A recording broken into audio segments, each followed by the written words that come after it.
उनका बचपन में जब उनका जन्म हुआ तो 4-5 साल के थे, तो एक ज्योतिषी ने उनका हाथ देखा और हाथ देखकर कहा कि ये जो बच्चा है ये बहुत भाग्यशाली है, अगर ये जीवित बच गया तो ये किसी देश का सम्राट बन सकता है, किसी देश का राजा बन सकता है, राष्ट्रपति बन सकता है, प्रधानमंत्री बन सकता है, लेकिन इसके जीवित बचने के चांसेस बहुत कम हैं। फिर गांव में जैसा होता है उन्होंने टोटके करवाए, क्योंकि उनका जो पिताजी का परिवार है वो सनातनी परिवार था, तो वो उन्होंने टोटके करवाए, खरगोश को मंगवाया, उनको कुछ टोटके करवाए उनकी माताजी ने, दादी जी ने। पंडित राम प्रसाद बिस्मिल जी ने 30 वर्ष की आयु तक जीवन जिया। 30 वर्ष की आयु में उनका 11 वर्ष का जीवन पूरा क्रांतिकारी जीवन था। 19 वर्ष की आयु में उन्होंने महसूस कर लिया था कि संकल्प ले लिया था कि मुझे अपना पूरा जीवन अंग्रेजों को देश के बाहर निकालने में ही बिताना है। चंद्रशेखर आजाद जी जो पंडित राम प्रसाद बिस्मिल जी के साथी थे, उन्होंने काकोरी का कांड किया। आप पुस्तकों में पढ़ते हैं ना काकोरी कांड, तो काकोरी कांड कहा जाता है। मैं उसको कहता हूं वो काकोरी का शौर्य दिवस था, वो काकोरी की बहादुरी की घटना थी, उसको कांड कहना उसका अपमान है। तो काकोरी का जो शौर्य का जो उन्होंने कारनामा किया, उसमें केवल 8,000 रुपए उन्होंने लूटे थे। उन्होंने काकोरी में जो अंग्रेजों की ट्रेन लूटी उसमें केवल 8,000 रुपए की डकैती हुई थी।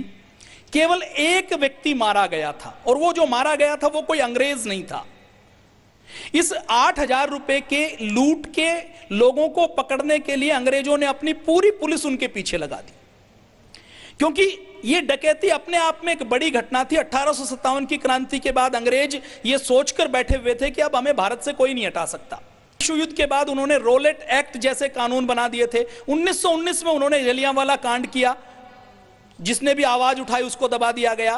तो इस डकैती ने अंग्रेजों की चूल्हे हिला दी, और उस 8,000 रुपए की डकैती के ऊपर लोगों को पकड़ने के लिए, उसके ऊपर मुकदमा चलाने के लिए अंग्रेजों ने 10 लाख रुपए खर्च किए।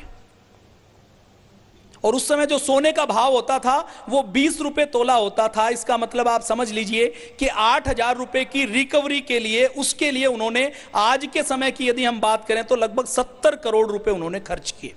तो आप अंदाजा लगा लीजिए कि उन्होंने जो क्रांतिकारी काम किया वो कितना बड़ा क्रांतिकारी था, उससे अंग्रेज कितने डरे हुए थे।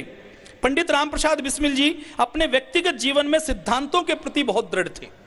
उनके अंदर एक सैनिक और एक संत, एक योगी, एक योद्धा, एक संत, एक सिपाही, इन दोनों के गुण थे। वो रोज योगाभ्यास करते थे। आज हम देखते हैं तो पूज्य स्वामी जी महाराज के अंदर दोनों के गुण हैं। पूज्य स्वामी जी महाराज योगी भी हैं, पूज्य स्वामी जी महाराज योद्धा भी हैं, पूज्य स्वामी जी महाराज संत भी हैं, पूज्य स्वामी जी महाराज सैनिक भी हैं, सिपाही भी हैं। पंडित राम प्रसाद बिस्मिल जी के पिताजी का नाम श्री मुरलीधर जी था, उनके दादाजी का नाम श्री नारायण लाल जी था, और वह मूल रूप से पंडित नहीं थे। उनका जो परिवार था मूल रूप से राजपूत परिवार था, लेकिन उनको पंडित इसलिए कहा जाता था कि वो वेदों के, दर्शनों के, उपनिषदों के, यज्ञ के, हवन के, योग के, और उनका जीवन इतना पवित्र था कि उनको पंडित कहा जाता था। मूल रूप से वो ब्राह्मण नहीं थे। वो खुद भी कभी जाति पाति को नहीं मानते थे।